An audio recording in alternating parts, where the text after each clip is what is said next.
And money circulation act, जहां पर के इस तरह की जो मनी सर्कुलेशन स्कीम्स होती है या पिरामिड स्कीम्स होती है उन सबको बैन कर दिया गया था। मतलब क्या कि अगर आप एक कंपनी खोलते हो और किसी से पैसा लेते हो, फॉर एग्जांपल मैंने एक कंपनी खोली है, वहां पे मैंने आपसे 1 लाख रुपए लिया और आपको बोला कि आप आगे किसी को ज्वाइन करा दो, तो जब आपने किसी को आगे ज्वाइन कराया, अपने फ्रेंड को, रिलेटिव को, किसी को भी और कैसे भी, तो उसमें आपको कितना मिला? 30,000। 70,000 किसको मिला? कंपनी को। तो ये स्कीम इस तरीके से आगे बढ़ती रहती है, यानी वो जो पैसा आ रहा है वही पैसा पब्लिक से लेकर के पब्लिक में ही रोटेट कर दिया जाता है, और एक ऐसा पॉइंट आता है जब जा करके पूरा का पूरा जो पिरामिड है ये कोलैप्स कर जाता है। तो यहाँ पर जो लोग टॉप पे बैठे होते हैं वो तो पैसा कमा लेते हैं, बट जो बॉटम ऑफ द पिरामिड है उन सबका पैसा डूब जाता है, और फिर या तो ये कंपनीज बंद हो जाती हैं या भाग जाती हैं पैसा लेकर के। पास्ट में ऐसा बहुत कंपनीज ने किया है, उसमें से बहुत सारी कंपनीज के जो ओनर्स है वो आज जेल में है। तो ये एक प्रॉपर स्कैम है जिसको गवर्नमेंट ने बैन किया हुआ है। फिर सवाल उठता है कि जब ये बैन है तो लोग कैसे कर रहे हैं? देखो, ध्यान से सुनो, ध्यान से समझो।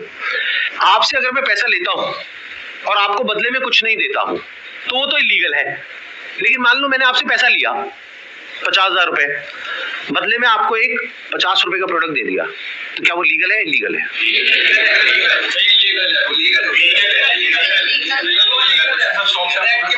हो गया ना कंफ्यूज?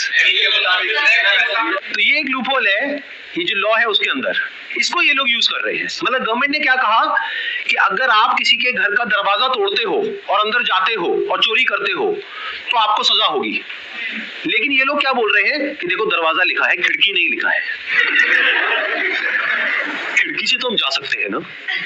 तो जो कंपनीज जेन्युइन है और जो फेक है उसमें सबसे बड़ा फर्क क्या होता है कि जो प्रोडक्ट है अगर लोग उसकी वजह से ज्वाइन कर रहे हैं और वही एडवर्टाइजिंग में कहा जा रहा है, वही उसका ओनर कह रहा है, तब तो वो जेन्युइन है। मेरे हाथ में ये रिजर्व बैंक ऑफ इंडिया का सर्कुलर है। इसमें क्लियरली आरबीआई ने यानी रिजर्व बैंक ऑफ इंडिया ने कॉशन किया है public against multi level marketing activities. इसमें मैंने कुछ पॉइंट्स को हाईलाइट किया हुआ है, उसको मैं एक बार आपको एक्सप्लेन कर देता हूं।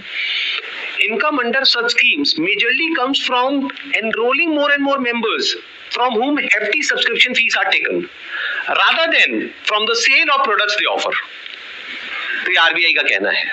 मतलब देखना ये है क्या वो जो प्रोडक्ट है और सर्विस है उसका जो प्राइस है वो मार्केट से थोड़ा ज्यादा है या बहुत ज्यादा है। अब आपको एक बहुत मजेदार बात बताता हूँ, ये सिखा रहे हैं 10 दिन का एमबीए।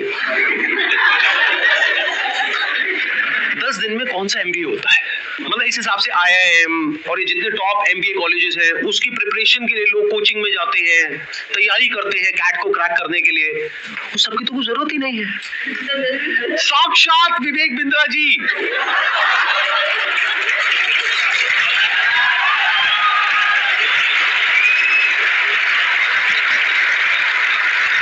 आपके सामने 10 दिन तक रोज प्रकट होंगे।